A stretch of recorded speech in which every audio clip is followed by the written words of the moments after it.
El tema a continuación es derrame pleural. Al hablar de derrame pleural, debemos hablar de lo que es la pleura. La pleura no es más que una membrana serosa que envuelve cada pulmón. Una parte de ella vamos a tener que recubrir la superficie pulmonar y la cisura. Esta es la que se denomina pleura visceral. El resto reviste lo que es la superficie de la caja torácica y el diafragma, así como también el mediastino, y se le conoce como la pleura parietal. Entre ambas existe un espacio potencial llamado lo que es la cavidad pleural. En este espacio tenemos que se va a encontrar lo que es el líquido pleural. El líquido pleural, su cantidad va a ir de 5 a 15 ml. Cuando sus cantidades aumentan es cuando hablamos de un derrame pleural. En la pleura parietal vamos a tener que se va a cumplir lo que es la formación y absorción del líquido pleural, va a tener fibras sensibles al dolor, la irrigación va a estar dada por arterias sistémicas como son la mamaria interna y las intercostales, y va a poseer receptores sensitivos. El sistema linfático principal va a ser la principal vía para la salida del líquido pleural, y en la pleura visceral vamos a tener lo que son los tabiques parenquimatosos. Va a ocurrir la absorción del líquido pleural, no duele porque carece de inervación, y la mayor irrigación proviene de lo que es la circulación pulmonar y bronquial. Vamos a tener lo que son los receptores irritativos que generan tos, y el sistema linfático va a drenar a lo que es el parénquima pulmonar. Ahora bien, el derrame pleural no es más que la acumulación anormal de líquido pleural como consecuencia de un desequilibrio entre lo que es su producción y su absorción.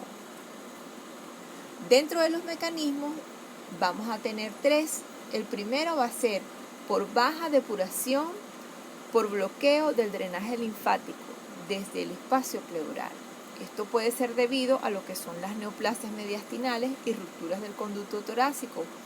Puede ser debido al aumento de la producción del líquido por un aumento de la presión hidrostática, bien sea en enfermedades como la insuficiencia cardíaca, síndrome de vena cava y en la pericarditis constrictiva. Puede ser debida por disminución a la presión oncótica, ¿sí? Porque haya una hipoalbuminemia. ¿Qué condiciones? Síndrome nefrótico, mala absorción y la diálisis. El tercer mecanismo es el paso del líquido de otro espacio a la pleura. Vamos a tener un aumento de líquido en la cavidad peritoneal. Vamos a tener paciente con ascitis, y en el caso de que tengamos soluciones endovenosas, en su uso en cantidades utilizadas de una manera excesiva. Las diferencias en lo que es el exudado y el trasudado, esto puede hacerse mediante la utilización de lo que son los criterios de Lyme, ¿okay? Para el exudado. Si se cumple al menos uno de los siguientes criterios, estamos en presencia de un derrame pleural tipo exudado. Entonces, si tenemos un paciente con las proteínas superior a 3 gramos sobre decilitro, o en el caso de que el índice o relación de proteínas líquido pleural proteína sérica sea mayor a 0.5, en el caso de que la deshidrogenasa láctica del líquido pleural sea mayor a 200 unidades, y que la relación o índice de la deshidrogenasa láctica en el líquido pleural y de la deshidrogenasa láctica sérica, su relación sea mayor a 0.6.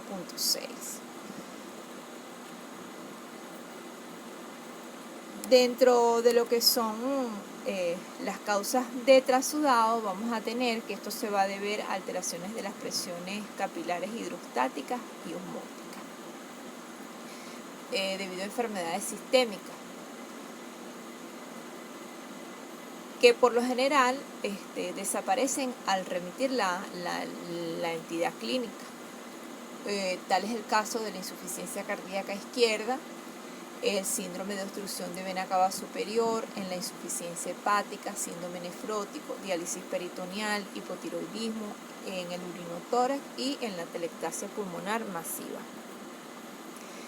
Dentro de lo que son las causas de exudados tenemos las neoplasias, en el caso de las metástasis pleural, mesotelioma, en infecciones bacterianas, tales como tuberculosis, neumonía, infecciones micóticas, virales, parasitarias y en los abscesos hepáticos.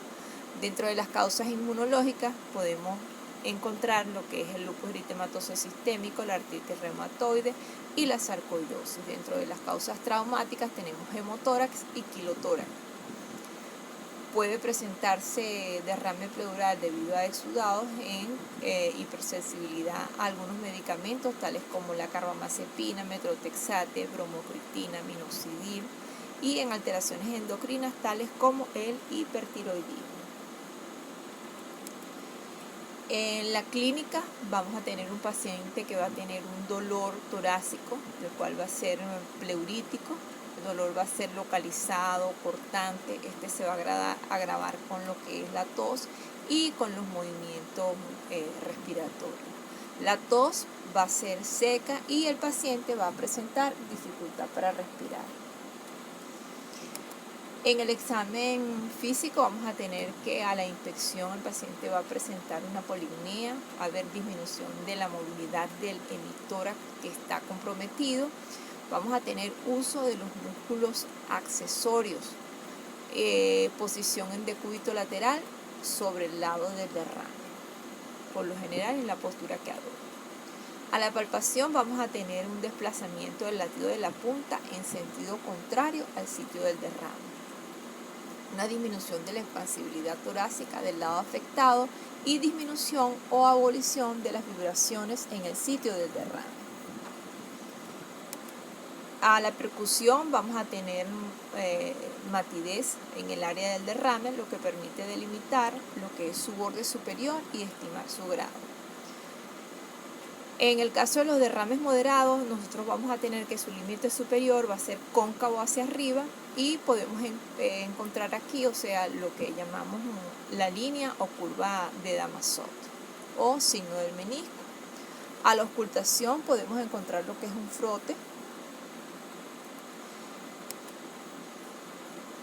En el derrame pleural vamos a tener una clasificación de acuerdo al volumen de líquido que esté presente. En los pequeños va a ser menor a 300 cc, en los medianos va a ir de 300 a 1500 cc y en los masivos va a ser de 1500 cc.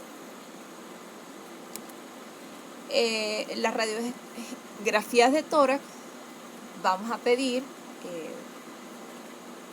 unos rayos X que puede ser una PA lateral, decúbito lateral o con rayos horizontales.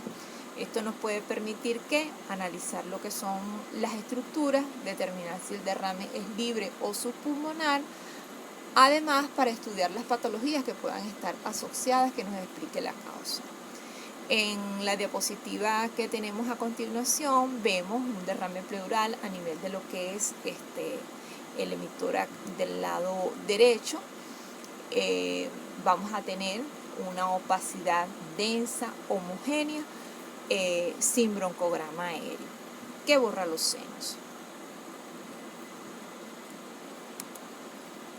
En la ecografía torácica tiene indicación específica para diferenciar los líquidos de sólidos, va a permitir localizar el derrame pleural, cuantificar la cantidad de líquidos y va a ser una guía para la toracocentesis.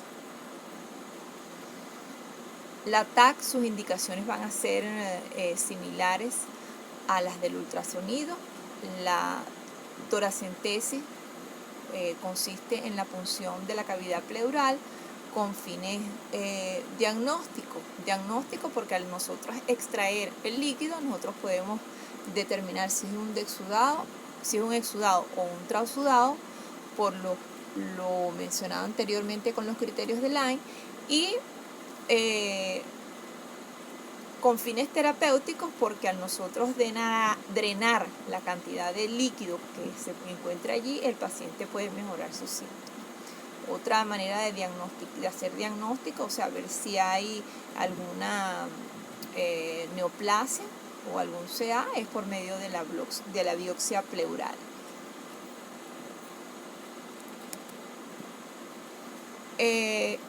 Dentro de los tipos de derrame inflamatorio, nos vamos a encontrar con el derrame paraneumónico. Este derrame va a estar asociado a neumonía, a absceso pulmonar o a bronquiectasia. Vamos a tener que la causa más frecuente de exudado pleural en niños va a ser la neumonía. Aparece en el 40% de los casos en las neumonías bacterianas. El predominio va a ser en varones, y más del 50% ocurre en niños menores de 4 años. Dentro de los tipos podemos tener no complicado, el que no precisa drenaje para su resolución, y el complicado, el cual precisa drenaje para su tratamiento. Vamos a tener el empiema, que no es más que pus en la cavidad pleural. El diagnóstico lo vamos a hacer aparte de la clínica. Por lo general son pacientes que pueden presentar fiebre. Vamos a tener que el diagnóstico de laboratorio puede ser debido a tinción de Gram, a cultivo. Por lo general los leucocitos, cuando hacemos el laboratorio, vamos a encontrar los leucocitos entre 10.000 a 15.000, con un 95% de granulocitos. La glucosa va a ser menor a 40 miligramos sobre decilitro, y las proteínas van a estar elevadas, van a ser mayor de 3 gramos, y la LDH puede estar elevada a más de 1.000. El pH va a ser menor de 7 en estas situaciones o condiciones.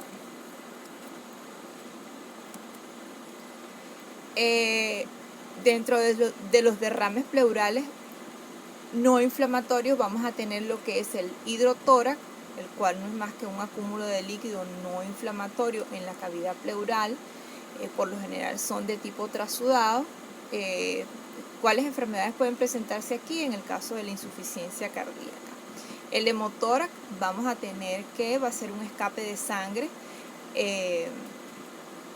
hacia lo que es la cavidad pleural. Vamos a tener que esto se va a presentar por lo general por ruptura de un aneurisma aórtico. Cuando esto ocurre o se presenta, puede comprometer la vida del paciente.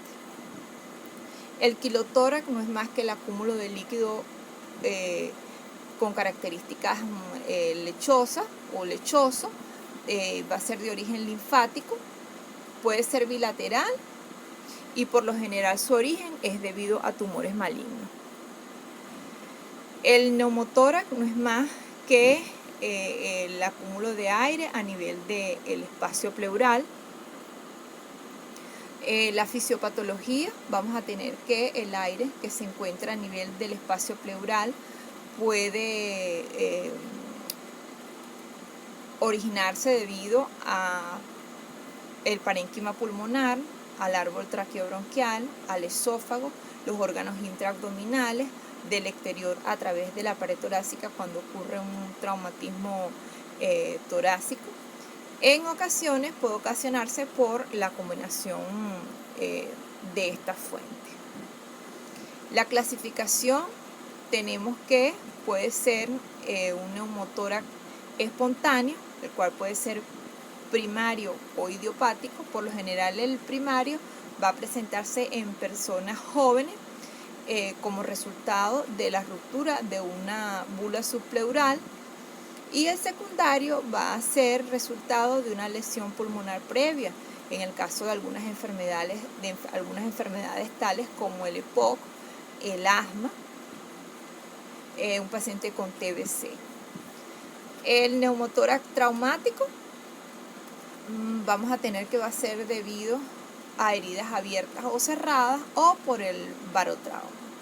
En las causas iatrogénicas causadas por las prácticas médicas, esto puede ser por la cateterización de una vía central, una biopsia pleural o una toracocentesis. El diagnóstico va a ser clínico. Los síntomas: vamos a tener dolor torácico, dificultad para respirar, la tos. En el examen físico vamos a tener disminución del murmullo vesicular, y a la percusión vamos a tener timpanismo. En la radiografía de tórax observamos en la presente imagen vamos a observar un neumotórax a nivel de el hemitórax izquierdo. Vamos a encontrar una hipertransparencia, un colapso de lo que es el pulmón, y se evidencia lo que es la línea pleural.